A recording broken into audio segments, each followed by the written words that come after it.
ಪೂರ್ವಾಹ್ನ ಎಂದರೇನು? ಮಧ್ಯರಾತ್ರಿ 12 ಗಂಟೆಯಿಂದ ಮಧ್ಯಾಹ್ನ 12 ಗಂಟೆಯವರೆಗೆ ಹೊರಗಿನ ಸಮಯವನ್ನು ಪೂರ್ವಾಹ್ನ ಎನ್ನುವರು. AM ಗೆ ಪೂರ್ವಾಹ್ನ ಅಂತ ಕರೆದ್ರೆ PM ಗೆ ಏನಂತ ಕರಿತೀವಿ? ಅಪರಾಹ್ನ. ಏನಂತ ಕರಿತೀವಿ? ಅಪರಾಹ್ನ ಎಂದರೇನು? ಮಧ್ಯಾಹ್ನ 12 ಗಂಟೆಯಿಂದ ಮಧ್ಯರಾತ್ರಿ 12 ಗಂಟೆಯವರೆಗಿನ ಸಮಯವನ್ನು ಅಪರಾಹ್ನ ಎನ್ನುತ್ತೇವೆ. 24 ಗಂಟೆ ಸಮಯವನ್ನ ನಾವು ಯಾವ ಸ್ಥಳದಲ್ಲಿ ಅಥವಾ ಎಲ್ಲಿ ಬಳಸ್ತೇವೆ? ರೈಲ್ ಮತ್ತ 24 ಗಂಟೆ ಗಡಿಯಾರಕ್ಕೆ ಪರಿವರ್ತನೆ ಮಾಡಬೇಕು. ಗೊತ್ತಾಯ್ತಾ? ಮಧ್ಯಾಹ್ನ 3 ಗಂಟೆ 20 ನಿಮಿಷ. 15 ಗಂಟೆ 20 ನಿಮಿಷ. 15 ಗಂಟೆ 20 ನಿಮಿಷ.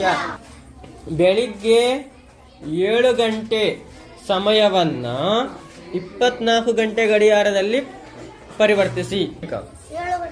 ಬೆಳಿಗ್ಗೆ ಏನಾಗಿರ್ತದೋ 7 ಗಂಟೆನೇ ಆಗಿರ್ತದೆ. ರಾತ್ರಿ 10 ಗಂಟೆ ರಾತ್ರಿ 10 ಗಂಟೆ ಸಮಯವನ್ನ 24 ಗಂಟೆ ಗಡಿಯಾರಕ್ಕೆ ಪರಿವರ್ತಿಸಿ. 22 ಗಂಟೆ. 365 ದಿನ 6 ಗಂಟೆ.